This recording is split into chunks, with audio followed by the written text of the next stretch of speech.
साला शादी कैला कितना दिन हो गया। कहले रहलन से कि पारी दे और ससुर साले दुआरा पे बकरी पोसले हो। चलो पारा पारी हाथ में लागल तो बकरी तो लिए नहीं। देख पुष्पा, आज से हमें तू बकरी ना बारे दुलरिया सार बारे हमरा आगू में तोरा झुक के रह के पड़ी हो। खूब फिल्म में बोलत ले कि पुष्पा झुकेगा नहीं साला। चल तोरा के झुका के रखो। आओ भैया, साइकिल से कहाँ घूमे तेरा गाँव गाँव बकरी लेके? भाग रे बुरबा की बकरी है। ये तो हमर दुलरुआ सार बा। एकर नाम बकरी न खई पुष्पा।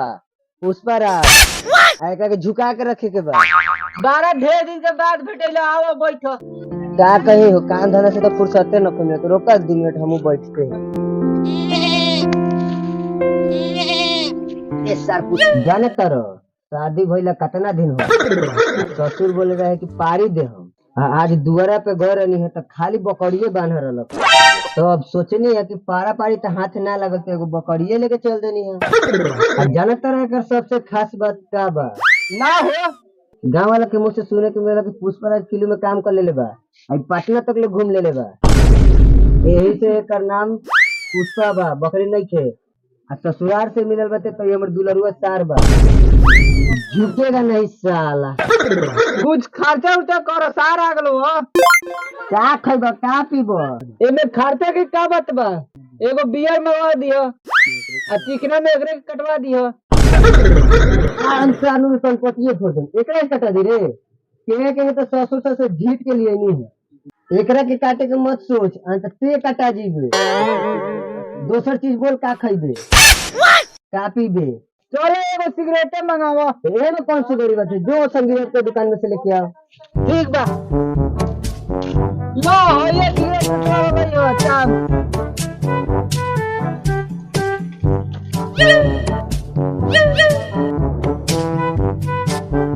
खाली तू पीबो, एगो सरवा के पिया न तो ससुराल में साली से शिकायत करे तू। ठीक कहते रे, पुष्पाओ पी।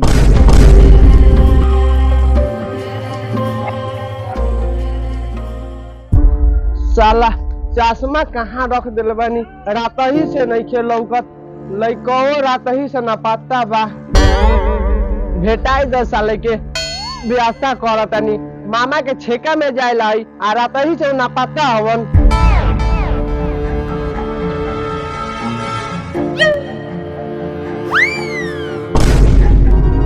और ही साला ये का करते है रे?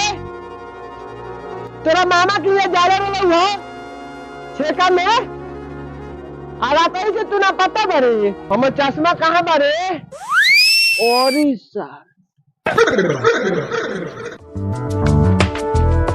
अरे ये चश्मा तेरे पास कहाँ चले? 24 नंबर की चश्मा हमर बा।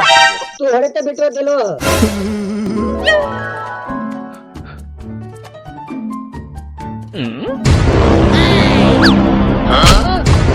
साले तू नहीं राते चश्मा भूलाइल बा तो कुछ लौकत नहीं के आ तू दोसर के चश्मा बटता रे। तू बटबे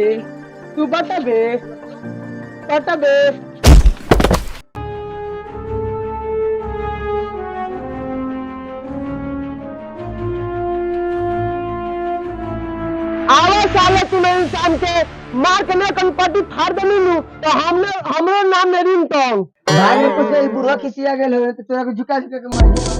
रे रुक चल मामा के छेका में। ओ को चले ने जब साथे चलबे तो चलो। साथे हम चलते नहीं आऊ। चलो।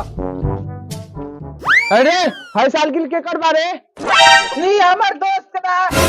तो चल ही से तो चलो।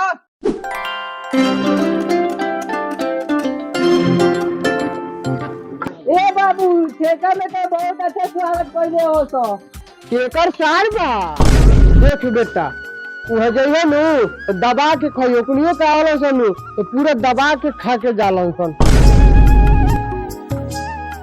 धक्का छोटे हरसन कितना गलत हुआ। वो तो हम देखते बानी भैया। बाबू तोरा ला छेका खातिर बोले ले रहन, वो तो अपने छेका क लेलन और बियाहो क लेलन। अब तुम बताओ भैया, हम क्या करें? अब हम का करी? तोरा साथे साथे तो हमहू बनते रह जाए। नहीं छोटे, मैं ऐसे ना होने दूंगा। मैं भी किसी को भगा के शादी कर लूंगा, उसके बाद संग तू भी शादी कर लेना। तब तो मजे मजे बा भैया, जल्दी से इधर से भाग आ कोनो के भगा के ले आई है। अगर भैया कोनो के भगा के ले आई तब तो हमारो लाइन और रास्ता क्लियर हो जाए, न तो हमो बंटे रह जाती। अपने तो बूढ़ा बुढ़ारी में शादी करके आजादी काटता, हमनी दोनों भाई के इस जवानी में पानी सुखैले बा बुढ़ावा। देखा ने जहिया से आज बार बियाह करके ओ दिन से तब फटके बंद रहता, इनकरा और काम धंधा से मतलब नहीं थे। रुक रुक रुक रुक रुक रुक, अब का मामा के घर आ गेले, अब का दादा के घर जीबो।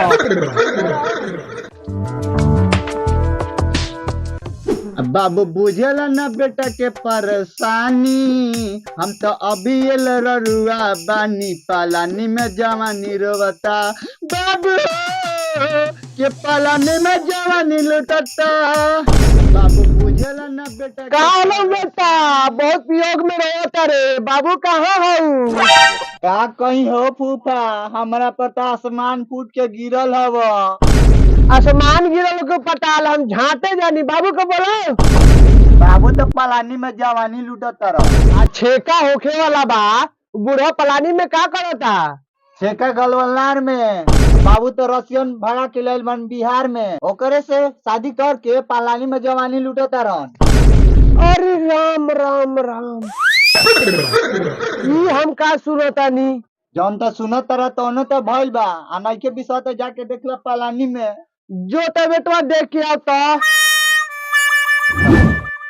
भगवान बड़ी फुर्सत से तोहरा के बनौले बारे। आज भर ढील द ढोड़ी धके छील द। मामा लागल बा। का रे भगना, कहाँ आइल बारे? हमी नहीं आयल, हमर बाबू आयल बारन। ओ मामा, बेटवा तो कहत रहो कि रसियन माल से शादी कइले बार, ई तो साफ झोकराए लागत हो। हनुमान जी दो लंकाओं में आग लगे रहलन, ओही में लेनु झोकरा कर रहल हो। रोक बाबू के पेठावत तनी।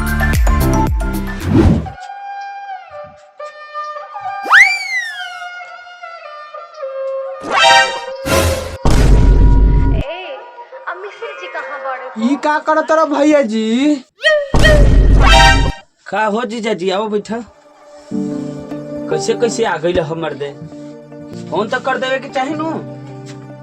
ई ठीक ने कैला है साले साहब, बेटा से कहत रह कि रसियन माल बा, आ तू श्रीलंका के झुकरल माल लियाल बाड़ा। ई का कहतनी जीजा जी, देखी तो कितना सुंदर गरई मछली लेखा एकर मुंह बा। ई श्रीलंका के झोकरल माल लागत रहुआ। ई हमर बेबी बा। तब बेटा के कुआरे मुहा बा।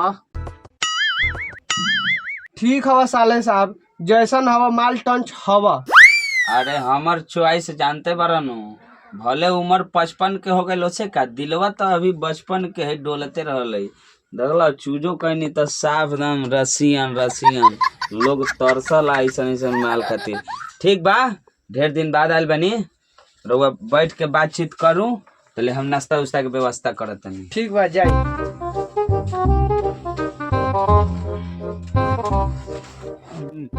का अक्टेर भक्टेर से शादी कर लेलू, देखो तो मियाँ के लेपा का हम भत्तार लागत निकले, हमरा से तो भगबू। लागत भोसरी भोजपुरी समझे वाला नहीं थे, एकरा से हिंदी बात करेला पड़ी। I love you. Yes go fast.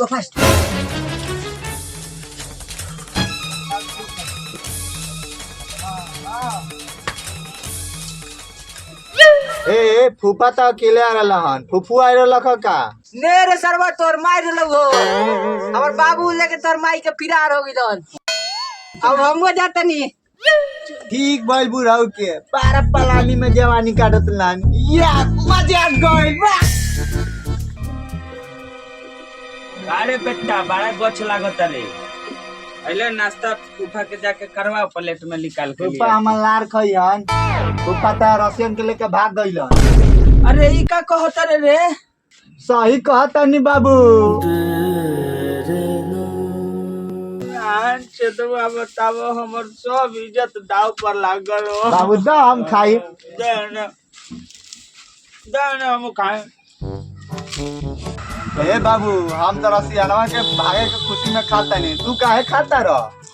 हम भोसड़ी के छोड़ के जाए के दुखी में गाता नहीं बेटा जैनु तो वैसे मार के ओकरा के स्पॉट डेट कर देबे हम। बताई न बार उतले के फिरार हो गल फुफावा। अब बागे के नाम मत ले बाबू बहुत दुख हो हमके तो अच्छा लागता। कब हो बाबू? ए बाबू कब हो?